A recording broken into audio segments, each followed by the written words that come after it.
오늘 본문의 말씀은 호세아서 말씀입니다. 우리가 지난주에 성경 퀴즈 대회를 했는데 그때 본문으로 나왔던 그때 그 범위에 해당했던 말씀이 이 호세아 말씀인데 여러분들 다 기억이 나십니까?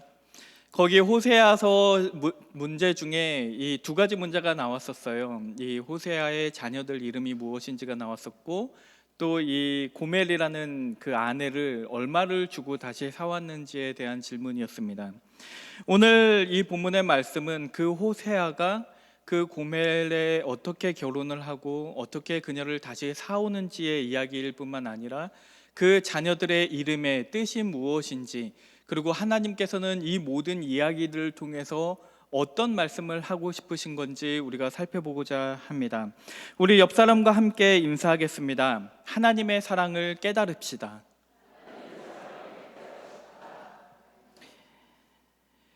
이 호세아 선지자 이름의 뜻이 무엇인지 아십니까? 이 호세아라는 말의 이름의 뜻은 구원이라는 뜻입니다. 이 구원이라는 이름을 가진 이 호세아 선지자는 이 이스라엘이 두 나라로 나누어졌을 때, 북이스라엘과 남유다로 나누어졌을 때 북이스라엘에서 활동하던 선지자입니다. 이 선지서의 말씀을 보면요, 이 선지서가 굉장히 독특합니다. 다른 선지서들이 이제 성경에는 굉장히 많이 나오는데 그 선지서들과 다른 아주 독특한 점이 하나 있어요. 무엇이냐면 단순히 하나님의 말씀을 선포하는 것일 뿐만 아니라 이 호세아가 개인이 어떻게 살았는지 그 삶을 통해서 하나님께서 그분의 뜻을 말씀하시고 계시는 것이 바로 이 호세아 선지서입니다. 이 호세아 선지서를 보면요, 어떻게 이 말씀이 시작을 하고 있냐면 호세아 선지자에게 하나님이 명령을 내리세요. 뭐라고 명령을 내리시냐면 너가 가서 저 음란한 여인과, 고멜이죠, 저 음란한 여인과 가서 결혼을 하고 그 사이에서 음란한 자녀들을 낳으라고 그렇게 명령을 하십니다. 호세아서 1장 2절 말씀인데요, 거기에서 이렇게 말씀하십니다. 여호와께서 처음 호세아에게 말씀하실 때 여호와께서 호세아에게 이르시되 너는 가서 음란한 여자를 맞이하여 음란한 자식들을 낳으라. 이 나라가 여호와를 떠나 크게 음란함이니라 하시니. 그러니까 하나님께서 호세아에게 명령하신 것은 그 음란한 여인, 그 고멜에게 가서 그 여인과 결혼을 하고 그 여인과의 사이에서 아이들을 낳아서, 그냥 아이들도 아니에요, 음란한 아이들이라고 이야기를 합니다. 그 아이들을 낳아서 그렇게 살아가라고 말씀하고 계시는 겁니다. 왜냐하면 이 말씀을 통해서 하나님께서 하시고 싶으신 것이 이 호세아와 고멜과의 그 사이를 통해서, 그 관계를 통해서 하나님과 이스라엘의 관계가 어떤 관계인지를 드러내시기 위해서 그렇게 명령하고 계시는 겁니다. 여기에서 음란하다라는 말의 의미는 그 쾌락을 쫓아서만 살아가는 삶을 말합니다. 자기가 정말로 사랑하고 자기가 그냥 아무 책임 없이 그 쾌락만을 쫓아서 자기 배우자가 아니라 다른 사람과 몸을 섞고 다른 사람을 사랑하게 되어가는 것이, 그것이 음란하다라는 말의 의미입니다. 그런데 많은 사람들은 여기에서 더 나아가서 이 고멜이 단순히 다른 사람과 바람이 난 그것만으로 음란하다고 이야기를 하는 것이 아니라 여기에서 음란하다는 말의 의미는 사람들에게 몸을 팔고 다니는 그런 창기와도 같은 모습을 음란하다라고 말한다고 그렇게 설명하고 있습니다. 그런데 물론 레위기서를 보면, 레위기서 21장 14절 말씀을 보면 하나님께서 창녀와 결혼하는 것을 금지하고 계시기 때문에 많은 학자들은 이 고멜이라는 여인이 처음부터 몸을 파는 여인이었다면 율법과 어긋나는 일이 되니까 이 결혼 전부터 그랬던 것이 아니라 결혼한 후에, 그 후에 이 여인이 음란하게 되었을 거라고 그렇게 추측하고는 합니다. 중요한 건 이 여인이 결혼 전에 음란하였느냐 결혼 후에 음란하였느냐, 그것이 학자들한테는 중요할지 모르겠지만 여기에서 말씀하시는 것이 그것이 핵심은 아닙니다. 여기에서 중요한 것은 이 고멜이라는 여인이 이 호세아에게 적합한 여인은 아니었다는 것입니다. 이 여인은 음란하고 부정하고 더러운 여인이었기 때문에 그 거룩하고 정결해야 하는 그 호세아 선지자에게는 어울리는 여인이 아니었다는 것입니다. 그래서 이 호세아에게 하나님께서 이 여인과, 이 음란한 여인과 결혼하라고 하는 그 하나님의 말씀이 어떻게 보면 굉장히 기이하게 보이고 굉장히 이상한 명령처럼 보이기도 합니다. 그렇지 않습니까? 그 거룩하고 정결해야 하는 호세아에게, 호세아가 무슨 잘못을 했길래 마치 벌을 내리시는 것처럼 그에게 그 음란한 여인과 결혼을 하라고 명령하신다는 것이겠습니까? 그런데 하나님께서 그 명령을 내리시자 호세아가 그 명령에 순종을 해요. 그대로 말씀하신 대로 합니다.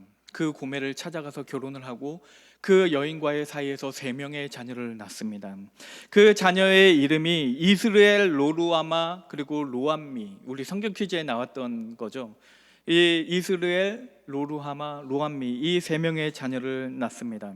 그런데 이 자녀들의 이름을 살펴보면요, 이름이 무엇을 뜻하는지를 살펴보면 이 이름의 뜻이 굉장히 의미심장한 뜻을 가지고 있다는 것을 알 수 있습니다. 먼저 첫 번째로 나왔던 아들의 이름이 이스르엘이라는 이름입니다. 호세아서 1장 4절에서 5절을 보면 이렇게 말씀을 하세요. 여호와께서 호세아에게 이르시되 그의 이름을 이스르엘이라 하라. 조금 후에 내가 이스라엘의 피를 예후 집에 갚으며 이스라엘 족속의 나라를 폐할 것임이니라. 그날에 내가 이스라엘 골짜기에서 이스라엘의 활을 꺾으리라 하시니라.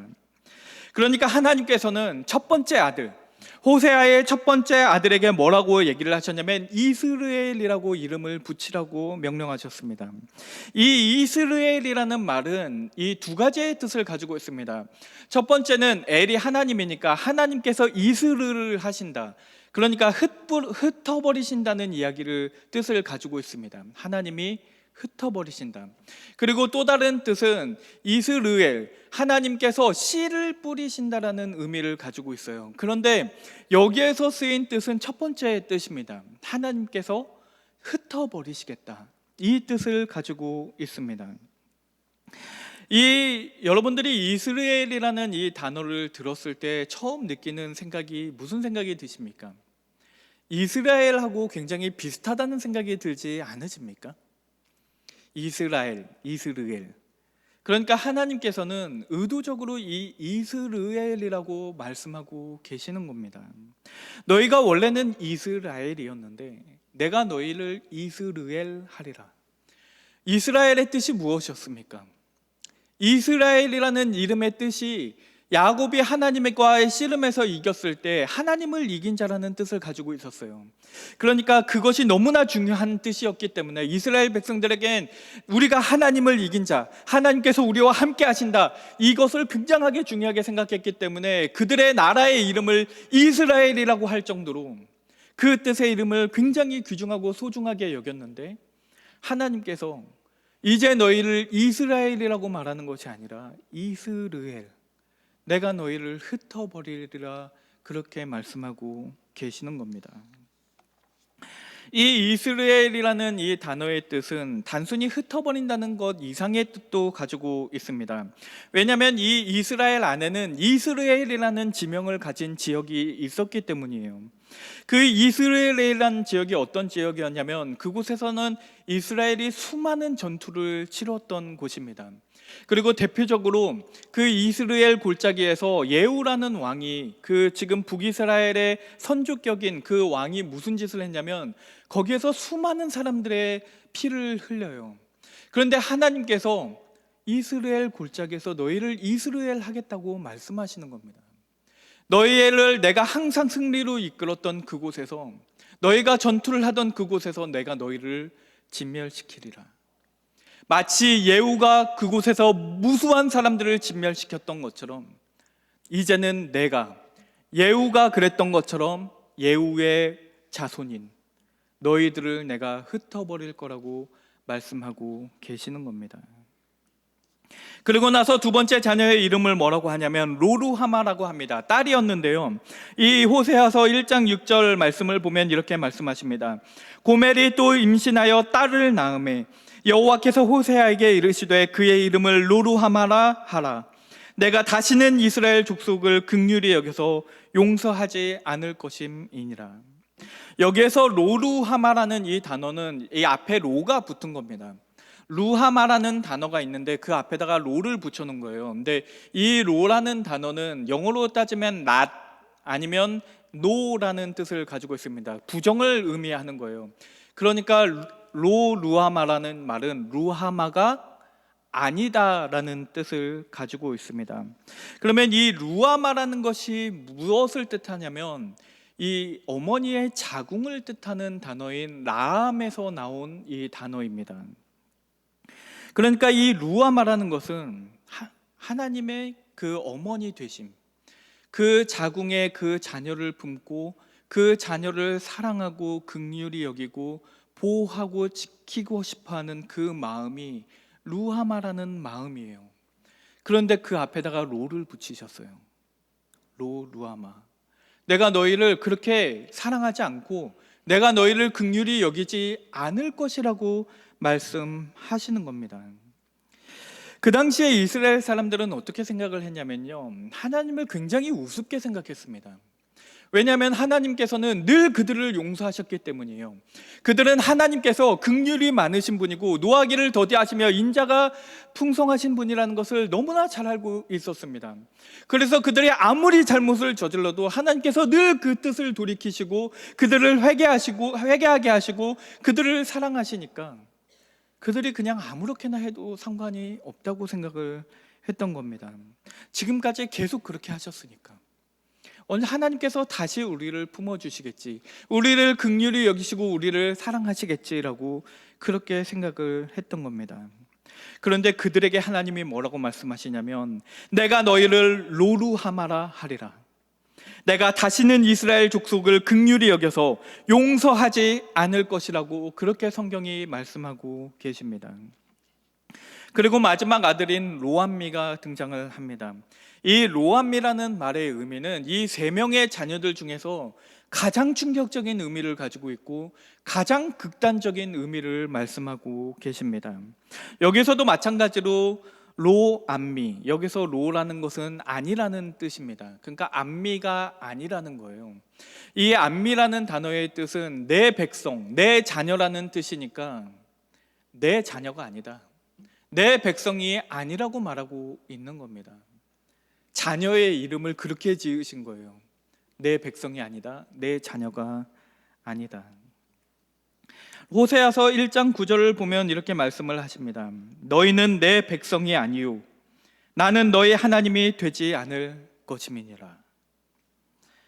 이 말씀을 보면요, 이 말씀이 단순히 너희는 내 백성이 아니다라고 끝나는 말씀이 아닙니다. 이 여러분들이 언약에 대해서 한번 들어본 적이 있으시다면 제가 전에도 한번 말씀드렸지만 이 언약의 가장 핵심적인 내용이 무엇인지 아십니까? 언약에서 가장 핵심적이고 가장 우리가 잊지 말아야 할 것, 내가 너의 하나님이 되고 너희는 나의 백성이 되리라. 그것이 하나님께서 이스라엘 백성들과 맺었던 언약 아니었습니까? 그런데 하나님께서 그 언약을 깨시겠다고 말씀하시는 거예요. 출애굽기 6장 7절 말씀을 보시면 이렇게 말씀을 하십니다. 너희를 내 백성으로 삼고 나는 너희의 하나님이 되리니 나는 애굽 사람의 무거운 짐 밑에서 너희를 빼낸 너희의 하나님 여호와인 줄 너희가 알리라. 아멘. 이 말씀이 제가 한번 예시를 들어서 보여준 말씀일 뿐이지 이 말씀이 한 번, 두 번 나온 말씀이 아닙니다. 구약 성경을 보면 계속해서 나와요. 언약을 맺으실 때마다 하나님께서는 나는 너의 하나님이 되고 너희는 나의 백성이 되리라. 창세기부터 얼마나 많이 반복해서 하나님께서 이것을 이스라엘에게 강조하셨는지 모릅니다. 그런데 하나님께서 너희는 내 백성이 아니다, 나는 너희 하나님이 되지 않을 것이라고 그렇게 선포하고 계시는 겁니다. 너희는 나의 언약 백성이 아니다, 나의 택함받은 그 백성들이 아니라고 말씀하시는 겁니다. 단순히 언약을 부정하는 것일 뿐만 아니라 이게 이스라엘 역사를 생각해 보면 얼마나 충격적인 말씀인지 몰라요. 그 이집트에서 구원해 내시고 홍해를 건너게 하시고 그 광야에서 그들을 지켜주시면서 그들과 함께 하셔서 그 가나안 땅을 정복하게 하셨던 그 모든 일들을 이스라엘과 함께 하셨는데 그 모든 순간순간에 내가 너의 하나님이 되고 너희는 나의 백성이 되리라고 하나님께서 그렇게 많이 말씀하셨는데 그 모든 역사를 부정하시는 겁니다. 이제 너희와 내가 아무 상관이 없다라고 말씀하고 계시는 겁니다. 결국 이 세 자녀의 이름 이스라엘, 로루하마, 로암미라는 이 말씀을 보면 우리가 얼마나 두려운지 모릅니다. 왜냐하면 이 모든 말씀들이 하나님의 심판을 말씀하고 계시기 때문입니다. 내가 너희를 흩어버릴 것이며 내가 너희에게 긍휼을 베풀지도 않을 것이며 너희는 이제 나의 백성이 아니라고 그 말씀을 하시기 위해 이 자녀들의 이름을 그렇게 지었다는 것입니다. 그러면 우리가 이 말씀을 보고 있으면요, 자연스럽게 궁금증이 일어납니다. 도대체 어떻게 했길래, 도대체 이스라엘 사람들이 어떻게 했길래 하나님께서 이토록 분노하시고 이토록 진노하고 계실까? 아니, 이스라엘 사람들이 지금 처음 죄를 저지른 것도 아니지 않습니까? 성경을 보면 계속해서 죄를 저지르고 얼마나 수많은 죄들을, 하나님을 분노케 하는 일들을 많이 저질렀습니까? 근데 하나님께서 유독 왜 이렇게까지 화를 내고 계시는 걸까요? 이 호세아 선지자가 활동했던 시기를 살펴보면 이 여로보암 2세라는 왕이 있던, 그 왕이 통치하던 시대입니다. 이 여로보암 2세는 영토 확장 정책을 펼쳤던 왕인데, 그렇기 때문에 이 이스라엘이 굉장히 강대하고 굉장히 풍요로운 시대를 누렸던 시기가 바로 여로보암 2세, 그러니까 호세아의 시대입니다. 이 시대가 얼마나 번영을 누렸던 시대냐면 다윗과 솔로몬의 시대와 비교가 될 정도로 그렇게 정말 그 암울한 북이스라엘의 상황 가운데 이 여로보암 2세 시대만큼은 너무나 풍요를 누리고 살았던 시대입니다. 아수르라는 그 이스라엘의 적이 있었는데 그 적들조차도 이 이스라엘을 침략할 의사가 없는 것을 보여주고 있었기 때문에, 그렇기 때문에 너무나 풍요롭고 평화로운 시기를 누리고 있었습니다. 그런데 이 북이스라엘이 풍요로워지고 여유로워지니까 무슨 일이 생기냐면 그들이 하나님에게서 멀어지기 시작합니다. 하나님을 점점 잊어가기 시작해요. 우리랑 크게 다르지 않습니다. 우리도 그러잖아요. 우리도 힘들고 어려울 때 하나님을 찾지, 우리가 아무 일도 없고 우리가 그냥 우리의 삶에 만족하면서 살아가면은 하나님을 더 이상 찾지 않습니다. 하나님이 필요하지 않거든요. 하나님이 없이도 내가 충분히 잘 살고 있고 내가 이 삶에 만족하고 있는데 내가 무엇하러 하나님을 찾겠습니까? 그렇게 이스라엘 백성들도 그렇게 풍요롭게 살고 평화를 누리게 되니까 하나님을 점점 멀리하게 되었다는 것입니다. 그 당시 이스라엘에서 권력을 가진 사람들이 더 이상 이제 하나님을 의지하지 않아요. 자기들의 힘을 의지하고 다른 나라와 동맹을 맺고 자기보다 강한 나라가 있으면 그 나라에게 조공을 바쳐서 그렇게 그들이 가지고 있는 권력을 유지하려고 했습니다. 백성들은 그 당시에 철저하게 개인주의적인 사회를 가지고 있었기 때문에 자기의 생존과 자기의 삶이 중요하지 다른 사람들의 삶, 그 가난하고 소외되고 그 불쌍한 사람들을 돌보는 것에는 아무런 관심이 없었습니다. 제사장들은, 그 종교인들은 어떻게 살았냐면 그 가난하고 소외된 사람들을 돌보아야 하는 그 제사장들이 도리어 그들을 핍박하고 도리어 그들을 착취하는 데 있어서 더 열심이었습니다. 가난한 사람들이라고 잘 살았겠습니까? 그들이라고 똑바로 살았던 것이 아니라 그들이야말로 더 술에 취하고 더 음란한 행위를 하면서 방탕한 삶을 살아가고 있던 것이 그 당시의 이스라엘의 모습이었습니다. 그들은 그렇게 살아가면서 아무런 부족함을 느끼지 못했어요. 그런데 그들의 문제가 무엇이었는지 아십니까? 단순히 그냥 그들이 나쁜 짓을 했다로 끝난 것이 아니라 그들이 바알을 섬기기 시작합니다. 바알이라는 신을 섬기기 시작해요. 그 당시에도 그들이 바알을 섬기기는 했지만 하나님을 부정한 것은 아닙니다. 그들에게는 하나님이 여호와 야훼가 여전히 그들의 하나님이라고 그들은 믿고 있었어요. 그런데 그 하나님은, 그 여호와 하나님은 과거의 하나님입니다. 그 시내 산에서 그 광야에 있을 때 우리를 도와줬던 하나님이지 지금 이 가나안 땅에 들어와서 내가 풍요를 누리고 있는 이 삶을 살아갈 때는 그 하나님은 더 이상 나에게 필요한 하나님이 아니라고 생각했다는 것입니다. 그러니까 고마워하기는 해요. 내가 어렸을 때, 내가 힘들 때 그 시내산에서 그 광야에서 나와 함께 하셨던 그 하나님, 고맙다라고 생각을 합니다. 그런데 지금 나에게 정말로 필요한 것은 바알이라고 생각을 하는 겁니다. 내 삶이 중요해요. 지금 내가 살아가고 있는 나의 삶이 중요하지 과거가 무엇이 중요하겠습니까? 이미 지금 이 풍요를 누리고 있기 때문에 나의 이 풍요를 누리고 내가 누리고 있는 모든 것들을 유지시켜주는 것은, 그것을 지켜주고 있는 것은 하나님이 아니라 바알이라고 생각했던 것입니다. 그래서 그들은 하나님을 섬기면서도 오늘이 더 중요했기 때문에 그 과거의 옛날 그 구닥다리 하나님 믿는 것보다 지금 바알을 섬기는 것이 더 현명하고 더 중요한 일이라고 생각을 했습니다. 왜냐하면 지금 현재를 책임져주고 우리의 미래를 보장해줄 그 바알, 그것이 중요하다고 생각했어요.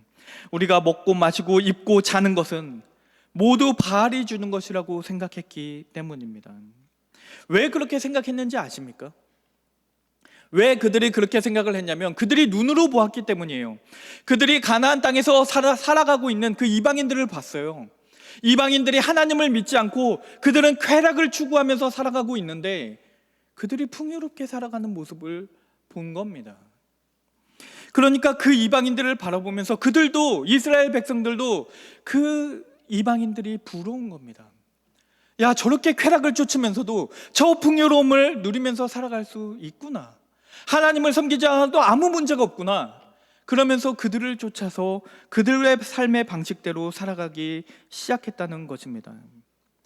그 이방인들이 바알을 섬기는 그 모습을 보면 얼마나 우스운지 아십니까? 그 이방인들이 바알을 섬겼던 이유는 바알이 그들의 그 농경사회였으니까 농사를 짓는 데 있어서 가장 필요한 그 비를 내려주는 신이라고 생각을 했어요. 그런데 그 바알이 언제 비를 내려주냐면 그 바알이 음란한 행위를 할 때 그 바알이 흘려주는 그 물이 비라고 생각을 했습니다. 그래서 그 바알 앞에 가서 제사를 지내면서 그 사람들이 그 앞에서 음란한 행위를 해요. 그러면 그 바알이 그 모습을 보면서 비를 내려준다고 그렇게 생각을 했습니다. 그런데 그 이스라엘 백성들이 그들을 보면서 그들처럼 하고 있다는 겁니다. 바알 앞에 가가지고 그 짓을, 그 더러운 짓들을, 그 음행들을 하고 있다는 겁니다. 그들의 풍요로움이 부러워서, 그렇게 누리고 있는 것들을 나도 누리고 싶어서 그 바알 앞에 가서 그렇게 하고 있었다는 겁니다. 그러니까 그 모습을 보던 하나님의 심정이 어떤 심정이었을지 여러분 상상이나 가능하십니까? 마치 내 사랑하는 내 남편이, 내 사랑하는 내 아내가 다른 사람에게 가더니 그 사람에게 가서 함께하고 그 사람을 사랑하는 것을 너무나 즐거워하면서 그러고 살아가고 있는 것을 하나님이 보신 겁니다. 내가 너희들을 건져내었고 내가 너희들을 지켜주었고 내가 너희와 항상 함께 있었는데 너희가 어떻게 나에게 이럴 수 있느냐? 너희가 도대체 나에게 어떻게 이렇게 할 수 있느냐고 그 말씀을 하시기 위해서 이 호세아 선지자에게 그렇게 명령하신 겁니다. 호세아서 2장 8절을 보면 하나님께서 그들에게 뭐라고 말씀하시냐면 곡식과 세포도주와 기름은 내가 그에게 준 것이요 그들이 바알을 위하여 쓴 은과 금도 내가 그에게 더하여 준 것이거늘 그가 알지 못하도다라고 말씀하고 계십니다. 그러니까 그들이 누리고 있는 거 바알이 줬다고 생각하거든요. 바알이 다 준 거라고 생각을 했는데 그거 누가 준 겁니까? 하나님께서 그들에게 다 주신 거예요. 하나님께서 그들을 사랑해서 그들에게 곡식도 주시고 그들에게 은과 금을 주었더니 그걸 가지고 가서 바알에게 드리고 있는 겁니다. 내가 사랑하는 내 여인에게, 내 남편에게 내가 정말 귀중하고 소중한 선물을 주었더니 내가 그 마음을 담아서 그 사랑하는 것을 그 선물로 표현을 했더니 그 선물을 가지고 가서 그 정부에게, 그 다른 사람에게 그 선물을 주고 있는 것을 발견한 겁니다. 그런데 여기에서 끝나지 않아요. 더 심하게 나아갑니다. 호세아서 3장에 넘어가면 무슨 일이 일어나냐면 이 고멜이 호세아와 고멜 사이에서 3명의 아이를 낳았음에도 불구하고 이 호세아를 버리고 다른 사람을 찾아서 떠나갑니다. 가정을 버려요. 가정을 버리고 다른 사람을 찾아서 떠나갑니다. 그래서 그 애들 엄마인 그 고멜을 찾아서 호세아가 그 여인을 찾아 떠나갑니다. 그리고 마침내 그 고멜을 찾아요. 그런데 고멜이 어떻게 지내고 있는지 아십니까? 고멜이 노예처럼 지내고 있어요. 노예 같은 신분이 돼서 그 몸을 팔면서 살아가고 있는 모습을 발견합니다. 그러니까 그 다른 사람이 좋아서 갔는데 아마 그 사람에게도 버림을 받았나 봐요. 그 사람에게 버림을 받아서 거기서 먹고 살 수가 없으니까 그곳에서 몸을 팔고 있는 그 고멜을 발견합니다. 그래서 호세아가 그녀를 찾아오기 위해 은 15개를 주고 보리의 한 호멜 반을 주고 그 여인을 건져서 구출해 냅니다. 생각해 보세요. 그 호세아가 그냥 아무렇지 않게 내 아내가 여기 있구나 그러고 은 15개 주고 보리 한 호멜 반 주고 데려왔겠습니까? 얼마나 비참했겠습니까? 얼마나 그 자기 아내를 데리고 올 때 얼마나 굴욕적이고 얼마나 비참한 마음을 가지고 있었겠습니까? 원래 내 아내예요. 원래 내 사람입니다. 근데 내가 이 아내를 찾아오기 위해 돈을 줘야 돼요. 내가 돈을 주고 원래 내 사람인데 내가 돈을 주고 이 여인을 사서 그들에게 부탁해서 이 여인을 풀어주라고 하고 그 여인을 다시 사랑해야만 하는, 다시 이 아내를 데리고 와야 하는 그 호세아의 심정을 한번 생각을 해보십시오.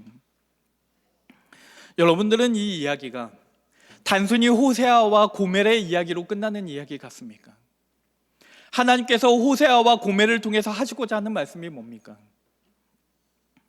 너희가 그 고멜과 같다는 겁니다. 너희가 그 고멜하고 다를 것이 하나도 없다라는 말씀을 하고 계시는 거예요. 그리고 호세아가 느꼈던 그 마음이, 그 심정이 지금 나의 심정이다. 그것이 나의 마음이라고 말씀하고 계시는 겁니다. 제발 좀 알아달라고.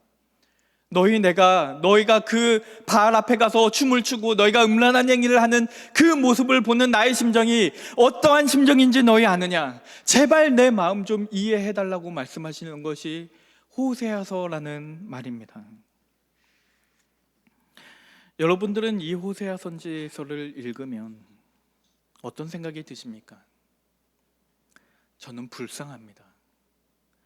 하나님이 불쌍하다는 생각이 들어요. 하나님이 얼마나 처량해 보이는지 모릅니다.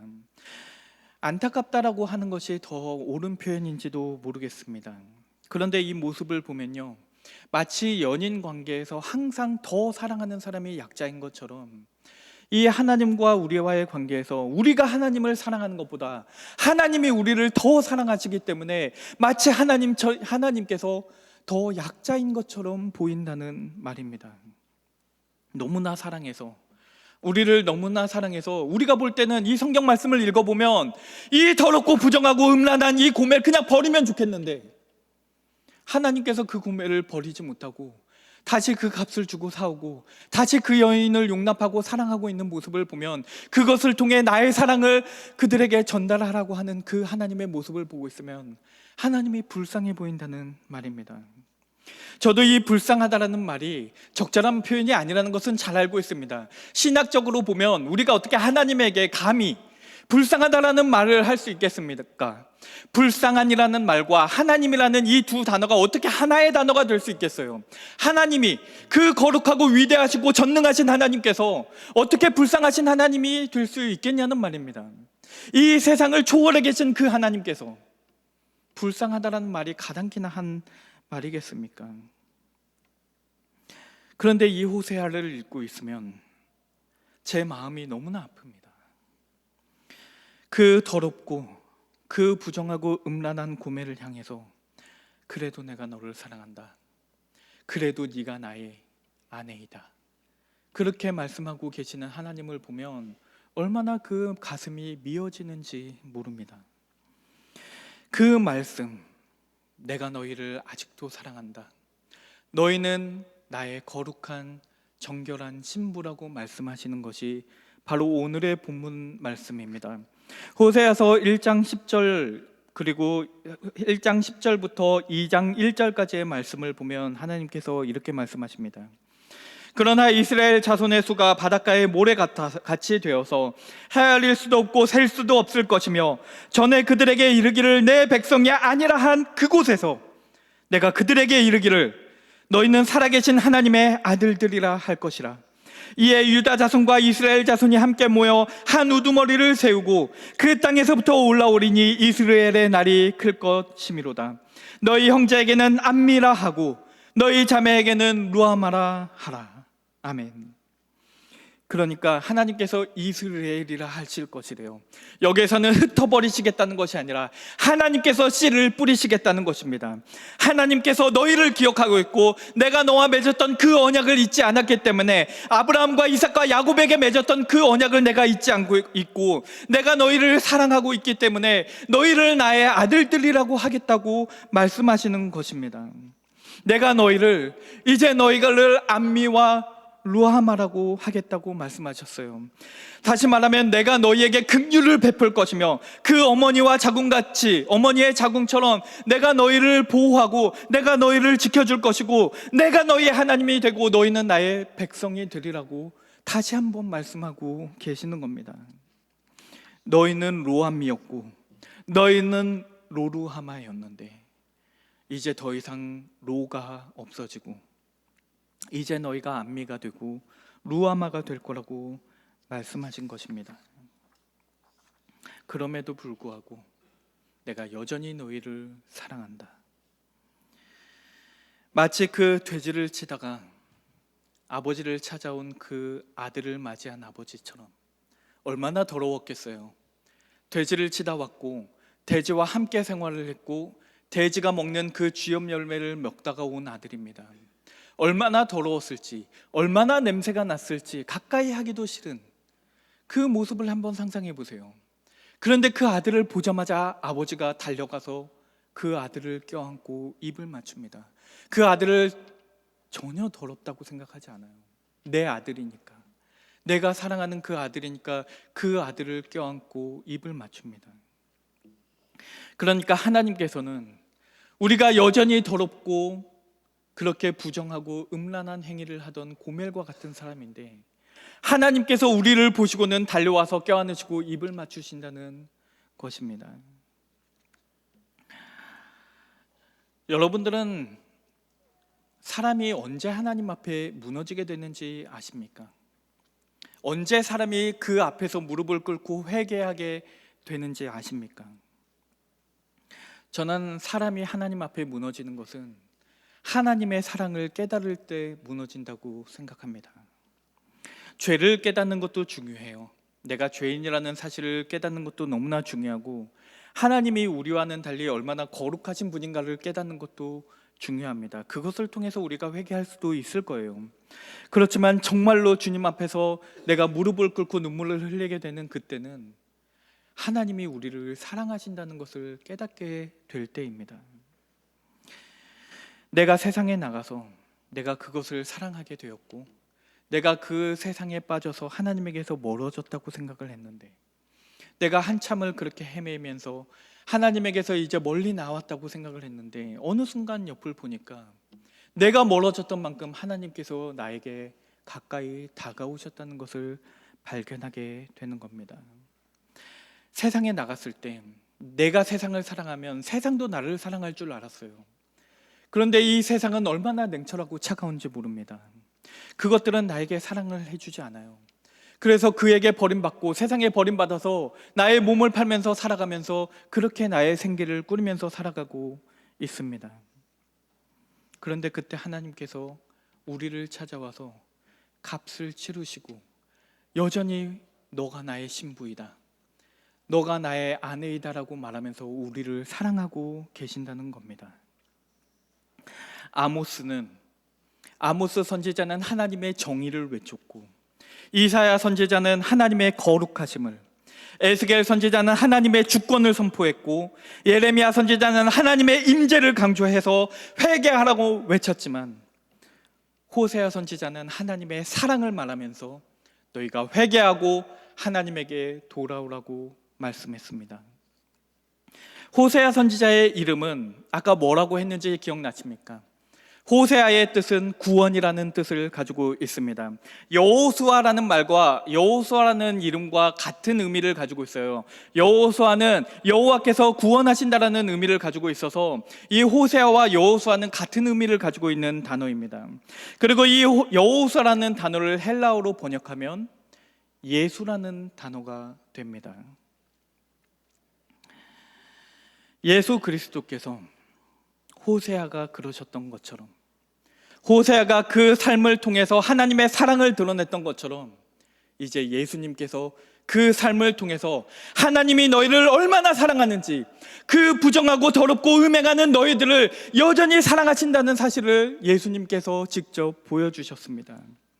그 부정하고 그 더러운 돌에 맞아 죽어야 마땅한 그 가늠한 여인에게 너희 중에 죄 없는 자가 먼저 이 돌을 던지라고 말씀하심으로써 그 가늠한 여인을 구원하셨고, 그 여인에게 뭐라고 말씀하시냐면 나도 너를 용서하노니 다시는 가서 죄를 짓지 말라고 그렇게 말씀하셨습니다.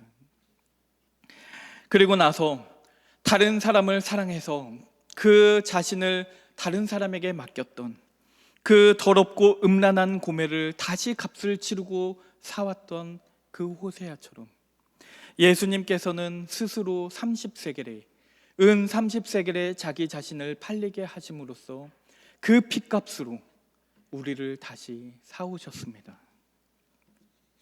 왜냐하면 하나님께서 우리를 거룩하고 정결한 신부로 인정하셨기 때문입니다. 너희가 로루아마와 로암미가 아니라 이제 너희가 루아마요, 너희가 암미라고 말씀하셨기 때문입니다.